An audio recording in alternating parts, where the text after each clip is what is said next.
This feature, The Future of Housing, is funded by the News Reporting Scheme. And this is the latest instalment of The Future of Housing, and this feature, of course, delivers sustained, in-depth reporting on housing in County Clare to provide clarity, context and accountability. Each week on The Future of Housing, we're examining a different aspect of the crisis, from supply and pricing trends to planning permission barriers, social housing allocations, mortgage access and the role of sustainable rural building, answering the key questions. This week, a family support worker at Shannon Family Resource Centre, Cathal Dillon, and partner at Cashin Clancy Solicitors, Pamela Clancy, focused on the decisions families and individuals face when considering a move. Pamela and Cathal, a very good morning to you. Thanks to both of you for coming in. Good morning. Thanks very much. Pamela, we'll start with yourself. I mean, from a legal perspective, what are the key steps first-time buyers should be aware of or understand before entering the property market? Okay, I suppose the first thing they'll need to assess is their ability or, their financial situation and whether they're going to be able to afford to buy something, what their budget is going to be and how they will come up with their funds. At this stage, people often approach the bank or the mortgage brokers to see what's their likely borrowing capacity, and then that will help determine what price range of property they'll be looking at. Will they be able to finance it from their savings or also a mortgage from the bank, or will they need other supports? The government have a few support systems in place, but by and large people are borrowing money and using savings. I read somewhere recently it's taking first time buyers on average 2 years and 8 months to save for a deposit, so it's taking people an awful lot of time to get that money together. And then I suppose you follow through the steps once you've found your budget and your price range, and then you go looking in the market, and if you're lucky enough to get the property, you take it from there and contact your solicitor. Okay, I might come back to you on, once somebody enters the property market, what kind of issues they should possibly look out for, or maybe even perhaps potential delays. But Cathal, you're maybe dealing with people who haven't, even before entering the property market, that might even be an issue for them. I mean, from your experience working with families, what are the biggest pressures people face right now when they're deciding whether to rent or to try buy a home? Yeah, I suppose, Alan, like a lot of the families I'm working with and people I'm working with, they're not even at that stage. They're just trying to get by day to day. They're just looking at, trying to manage the cost of childcare, trying to pay bills, regular electricity bills, and, if they're renting already, they're just looking at trying to maintain that rent and hoping that they're not going to get a letter in the post. They're afraid of the postman nearly in case a registered letter is going to come and they're going to get a notice to quit their existing tenancy. So I suppose that's kind of what I'm seeing in day to day, is just the savage pressure that's on people on the cost of living and just trying to maintain what they have. But I suppose for people then who are looking to maybe move home or get a bigger home, or they want to expand their family, the biggest issues then are the cost of renting a bigger home or moving, or the cost of buying a house is just outside of their capability. They can't rent, they can't save because they're not able to put any money aside when they're already paying high rents. And as you know, the cost of living, you've talked about it a lot on the programme. It's just nearly next to impossible for people to put anything aside, especially if there's families with young children as well. So I suppose, I was looking on Daft there yesterday, and you had like 9 houses in the county that are family-sized homes, and the majority of them are in rural locations like Meelick or Ballyvaughan or Doolin or places like that. So you're isolated then already, and if a family has to move from the likes of Shannon or Ennis to try and get a home, that's basically what's going to happen. They're going to be, disconnected from what they're used to, and maybe children they might have to, change schools and things like that just to get a roof over their head. Or perhaps I'd imagine some of the families you're dealing with, even having a car, 2 cars, is a pipe dream. And if they were to move to those locations, in order to get to work or children to go to school, they'd be relying on public transport. Another issue we've discussed a lot on the show. No, exactly, and like that's one of the it's all the services. It's the childcare, it's the access to a GP, it's the transport. If you have to move from where you are, say people living in Shannon, if they have to go and they just have to take what they get, that's basically it. You take what you get and you have to try and figure it out after. But if people had the choice, I suppose, and if they were thinking about whether they can move and they have some money, it's the GP, you're, making sure you have a GP, making sure the kids can go to the school you want them to go to. I think they're the most important things for a lot of the families, because they want to keep that connection, and they want them to have their friends, and they want to maintain their own connections with their own family and their own networks that they've already built up where they are. People who have to move are just isolated immediately, and then the stress and strain of trying to pay the rest of the bills that come with it are just, they're bringing them down really, like. Yeah, so I mean, look, for quite a few people it is quite difficult. For those who are able, Pamela, to enter the property market, and as you said, it can take quite some time a good chunk of 3 years to save that deposit. What are some of the common issues or stumbling blocks, maybe even delays, that can crop up when, during the buying or selling process, that perhaps people, as much as you can prepare, and particularly if you're a first-time buyer, you've never been through this before, you may not expect? Mm-hmm. Okay, so for buyers, usually the delays or the hiccups that they can encounter is, first of all, they might find the property, they go sale agreed, they put down their booking deposit with the auctioneer, but maybe there's a delay in them getting their finance approved by the bank. So while the bank may have initially said, yes, we'll approve you for X amount of money, when it comes down to actually issuing the letter of offer, the formal offer of finance, there can be certain criteria that the bank have, for example, life assurance, or, maybe somebody's changed their employment or been made redundant or haven't got 6 months in their new job. Those kind of things then can present a hiccup in terms of getting their mortgage approval through. Also, when you're the buyer, at the initial stages, you're very much at the mercy of the vendor and their side of the legal process. So you're waiting on the contracts to come in from the other solicitor, and you've no control over that. Sometimes there can be delays in those contracts arriving. For example, if the person's selling, if it's an executor sale, and a grant of probate is needed, and if that isn't yet ready, that will delay the contracts being issued. Or there might be other issues, for example, when the vendor solicitor is looking at the documents, the legal documents, and preparing the contracts, they might find that there was some development at the property that didn't get the right planning permission, and maybe then that owner has to apply for retention. So there are hiccups that can arise that a buyer doesn't foresee. Quite a lot of them by the sounds of it. Well, that's only it's a veritable minefield. Well, I don't want to sound pessimistic, but I suppose to reassure people, if it's a relatively recently built house, for example, in an urban area or a residential estate, built in, say, the last 30 years, by and large, most of those properties, the documents will be pretty straightforward. It's maybe more the standalone one-off houses, especially in the countryside. There might be other issues, for example, rights of way. Is the public road outside the house, is it run by the council, or is it a private road? Septic tanks, percolation areas, are they all on the site, or do they veer into the neighbour's field?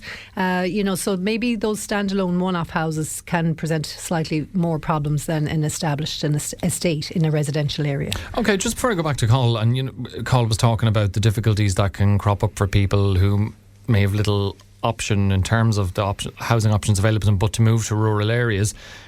Are there particular legal considerations, maybe, Pamela, when purchasing property in rural areas, as opposed to in towns or cities? Mm-hmm, mm-hmm. Just like I mentioned there, the roads is a big one. Yeah. Everybody assumes the road leading to their house is going to be a public road and there's nothing to stop them using it. But you might find when you receive the contracts that the maps show it's not a public road. It's a right of way over a neighbouring owner or a farmer's land. And that needs to just be established. It's not a total obstacle, but it just needs a little bit more investigation and make sure all the correct documents are there to cover that. Is it hooked up to the mains water, or is it a well? Where is this well? Is it a shared facility with somebody else? Septic tank, percolation area, again, sometimes the septic tank is fine, but the percolation area goes outside the boundaries. So they're little unusual things that can arise in a more of a rural setting than in an urban setting.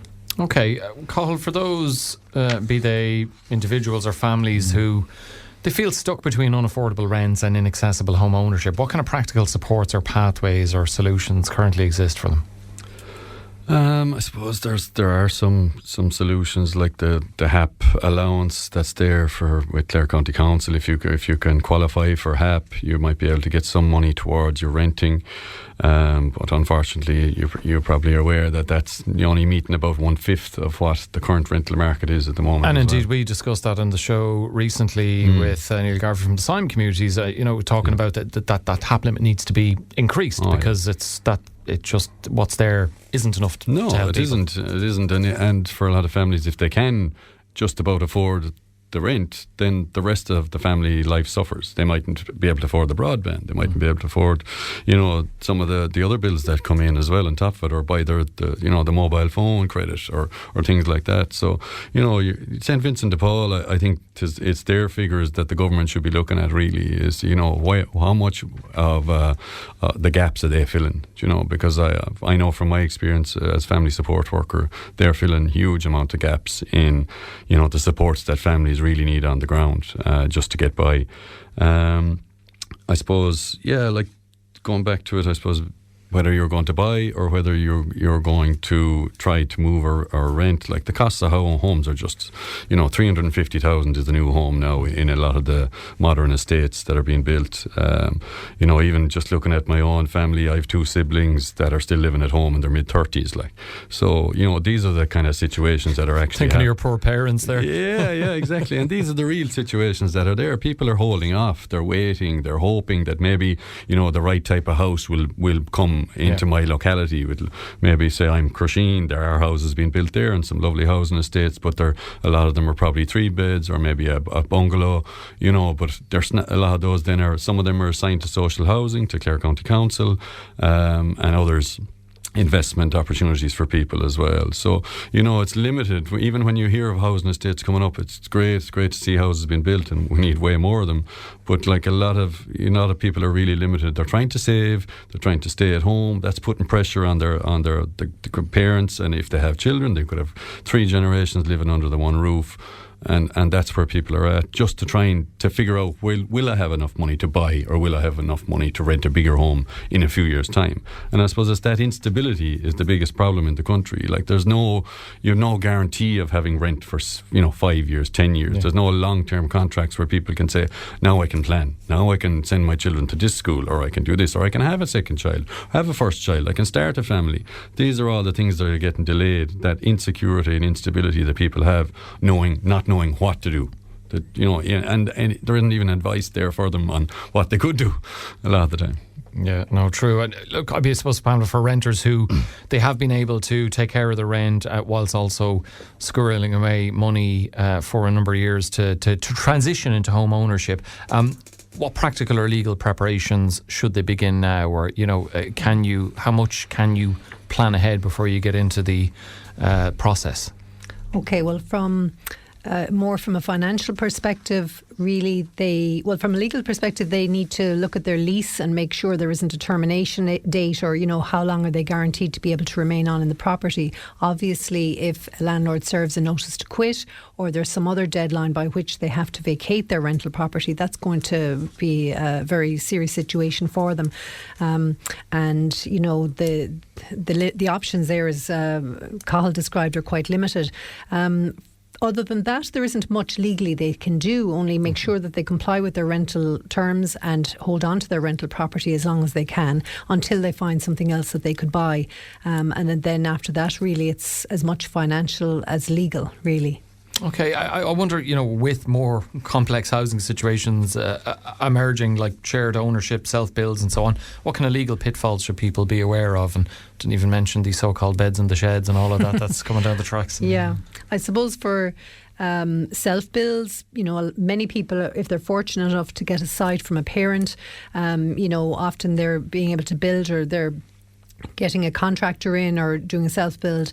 I suppose if they're dealing with a contractor, they should make sure they have a building agreement or some contract in place with timelines, and because there are certain timelines going to be involved in their mortgage drawdowns and stage payments. So they need to be able to work closely with their builder and communicate those expectations about when stage payments will be called upon, and will the bank cooperate with that timeline. So for other arrangements whereby people are in shared ownership, for example, somebody might buy with a friend or a sibling or a family relation. So if you're buying with somebody else or even a romantic partner, and if you're not married, it is important that you have a joint or a co-ownership agreement in place, because it's very easy to get into those arrangements, but to extricate yourself if something goes wrong, the relationship might come to an end, or there's a falling out, or if you're buying with your sibling and then they become engaged and they want to move in their new betrothed, you have those situations whereby, well, what happens then? And just the last thing you want is some kind of dispute. So it's about making sure you consult your solicitor and put in place the correct legally binding agreements to avoid, difficulties down the line.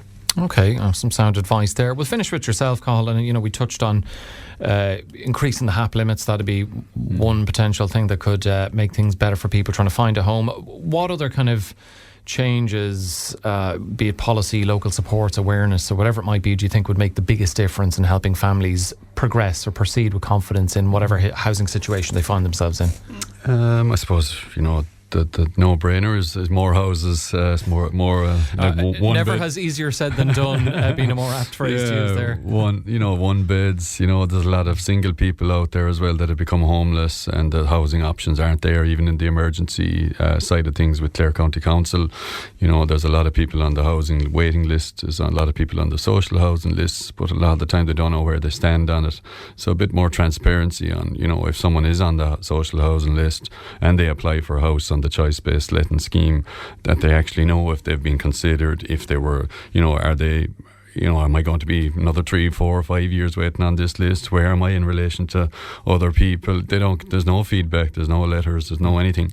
So I suppose it's very hard for people to make another decision then if they're not sure what they're entitled to and what they can get. But I suppose, the more houses, more secure long-term rentals especially would be very important as well. And I suppose it's everything else as well. It's the community side of it too. It's having houses in the right places where there is childcare, where there is access to a GP, where there is a lot of other local services there. So making sure that the new housing estates are going into the bigger areas that have the connections, that have the community spirit, that have the sporting infrastructure and other things like that as well. So, it's really a joined up approach that's needed across all departments. It's not just, there's no one size fits all, but the whole thing has to start coming together, and departments need to work with one another to make these significant changes. So families have, they can make the choices and have more stability. People are just going to leave the country. That's what's going to happen. They're just going to go, no, we can't get, there's no certainty we can build a house here. There's no certainty we can buy a house here. There's no certainty we can rent a house here. Let's go somewhere else. Another potential solution, as you said, it's going to be a myriad of elements that are going to ultimately solve this problem. Is recently discussing downsizing and the difficulties for older members of the community, be it in Clare, around the country, who want, obviously some will want to stay in their family homes for lots of reasons. Others will want to downsize, but they just can't because there aren't smaller homes available or accommodation, and they're not. You're talking about services there. They, if they are available, they're not near the kind of services the older members would. And so therefore that doesn't free up homes for 3-4 bedroom homes for families. And if they stop driving at an older age and they're more limited and can't get to where they need to get, well then, it's everything really, Ellen. It's across the board. All the different services have to start working together. We hope and pray that they do, and sooner rather than later. But great to have you both in to discuss all of this. Pamela Clancy, partner at Cashin Clancy Solicitors. Thank you very much, Pamela. And Cathal Dillon, the family support worker at Shannon Family Resource Centre. Cathal, thanks for popping by. Thanks very much. This feature, The Future of Housing, is funded by the News Reporting Scheme.